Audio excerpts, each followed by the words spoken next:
É um prazer te receber aí, porque agora tu encara esse desafio aí de candidato a prefeito de Pelotas. E acho que é importante a gente conhecer a tua história. Isso. E a gente gosta de saber sempre do início da vida. Onde é que tu nasceu, Reginaldo Batti? Nasci em Pelotas, né? Na década de 60. Morei em Pelotas até 78, porque eu saí muito jovem de Pelotas, né? Então, eu conheci uma cidade num momento diferente de vocês que são bem mais jovens, né? Eu conheci uma Pelotas que era uma Pelotas bonita, uma Pelotas que realmente era uma princesa do Sul. Eu conheci uma cidade que era uma cidade instigante, era uma cidade de muita cultura, onde a gente saía todas as noites e tinha coisa para fazer de segunda a segunda. Era uma cidade que efervescente, né?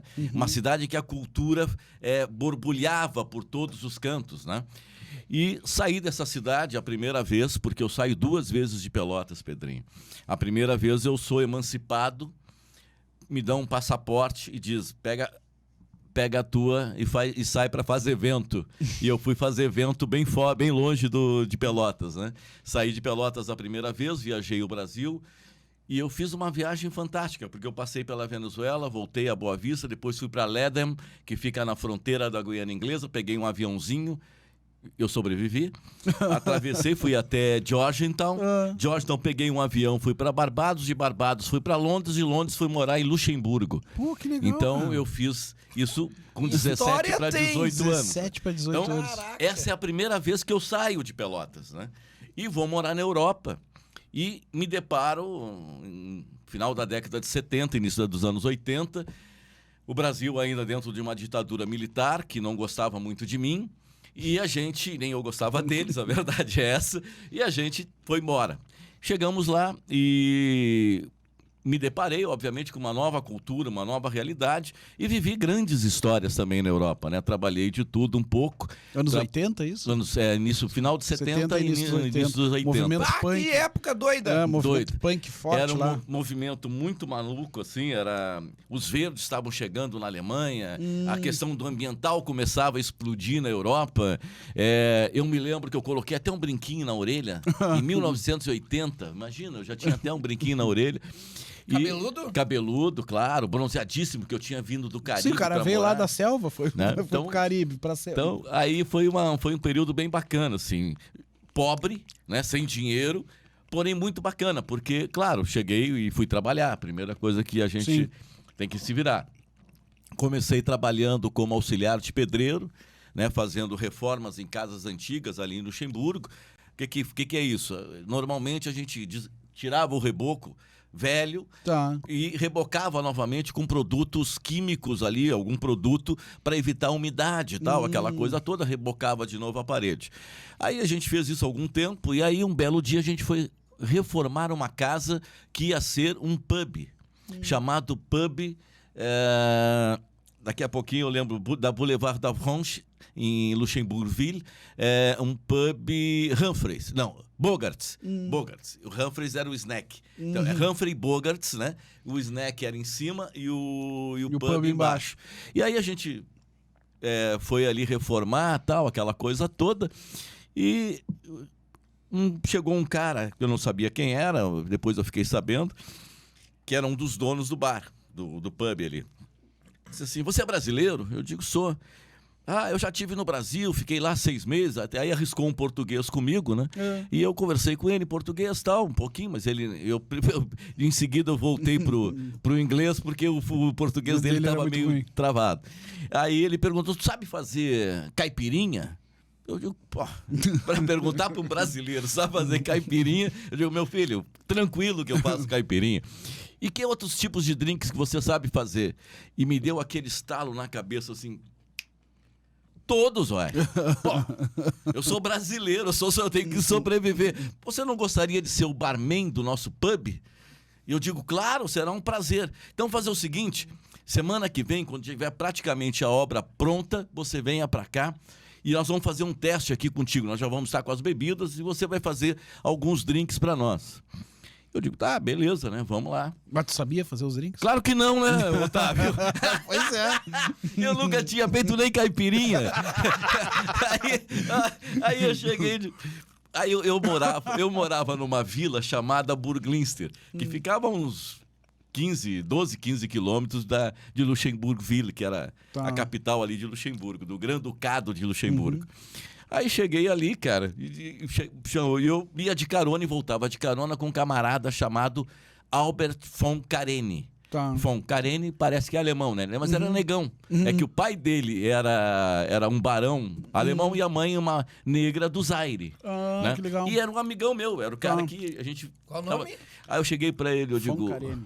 Von Carene. Aí eu digo pra ele, a gente chamava ele de Albert. Eu digo, eu disse, o que foi? Pode ser palavrão aqui, não, né? Pode, fica à vontade. Eu fiz uma merda. Aí ele olhou. Aí ele dizia assim, o que você fez, Bate? Eles me chamavam pelo sobrenome. O que você fez, Bate? Cara, o rapaz aí veio me dizer veio me perguntar se eu sabia fazer drinks. Eu falei que sabia. E ele olhou pra mim, mas tu sabes? Não, claro que eu não sei. Ele disse, como tu não sabe? E aí ele quer que eu quer fazer um teste comigo de barman semana que vem. Na próxima semana. Ele disse, e como é que tu vai fazer? Eu digo, não sei. Ele olhou para mim, brasileiros, vocês inventam cada um. Resultado, a gente ia para casa, a gente desviou para um supermercado, fomos para o supermercado, compramos tudo que vocês possam imaginar, daqueles xaropes malucos, compramos até um livro de coquetéis. Sim, tinha que ter receita. Claro, não sabia nem as medidas. Compramos as medidas e tal. Passei uma semana treinando. E bebendo. E ele bebia, né? Porque eu não podia, porque senão ele bebia, treinava, tal, papapá. Resultado, semana seguinte lá estava eu fazendo os drinks e tal. Fui aprovado, barman, ganhava 1.000 francos por noite. Pô. 1.000 francos por noite, era grana, velho. Tá louco? Francos luxemburgueses, não era francos franceses. Ganhava 1.000 francos por noite e tal. E de vez em quando alguém me dava uma gorjetinha ainda. Passou algum tempo depois, eu já virei garçom, porque eu queria ser garçom, porque o garçom ganhava os 1.000 francos por noite, mais a gorjeta e mais uma comissão sobre o que vendia. Eu digo, quero ser garçom. Sim. Meses depois eu já era garçom. Com 8 meses eu já era o gerente do negócio, né? Já virei gerente do negócio e eu era o gerente do pub Humphreys, né? Do pub Bogarts. E eu acho até que eu tenho. Porque e depois eu fui para. E aí eu fiz o snack. Enquanto a gente trabalhava lá embaixo, durante o dia, porque o pub funcionava de 9 a 1. E nos finais de semana, eu acho que num dia no sábado ou na sexta, ia até às 3 da manhã. Que a Europa fecha muito, muito cedo tudo, né? 1h da manhã tá praticamente morto. Claro que tem os inferninhos, para quem mora lá, para quem conhece os caminhos, manhas, desce as escadas, tem uns negócios lá no fundo que ninguém acha, só a polícia que bate de vez em quando, mas era bem legal. Então foi uma experiência muito bacana e virei manager, né, desse pub, e eu trabalhei lá praticamente todo o tempo que morei na Europa. Claro, a gente viajava, depois aproveitei para viajar bastante, mas ganhei muito dinheiro ali como garçom, depois como manager. Foi uma experiência bacana. Fosse com 17, 18 anos e voltasse quando? E voltei para Pelotas em 84. Mas com que idade, mais ou menos? 23. 23 anos. Uns 3, 4 anos lá fora. 4 anos lá fora. 4 anos, pode crer. Aí voltei em 83 pro Brasil, fiquei no Araguaia. Mas eu queria saber um pouquinho antes da tua história ainda. Tu é filho único? Não, eu sou filho... A minha mãe, a doutora Leda Bate, era uma advogada. E ela fazia uma coisa chamada Defensoria Pública, quando não existia Defensoria Pública. Ela era advogada dos pobres, né? Aqui em Pelotas ela era muito conhecida como advogada dos pobres, que ela só trabalhava para quem não tinha dinheiro. Acho que ela fez um voto de pobreza, alguma coisa assim. E realmente, eu acho que ela fez isso mesmo. Acho que eu fiquei sabendo isso depois. E ela teve 4 filhos, né? Então, meu irmão mais velho, que já faleceu, já há alguns anos, quase 10 anos. E eu tenho mais 2 irmãos que moram em Pelotas. E tenho, por parte de pai, mais 2 irmãos. Um que mora hoje no Paraná e um que é meu sócio em Brasília, né? Que trabalha em Brasília, que também é advogado, que é quem toca o escritório de Brasília hoje. Então, nós somos, na verdade, 6 irmãos, sendo que um já faleceu. Pode crer.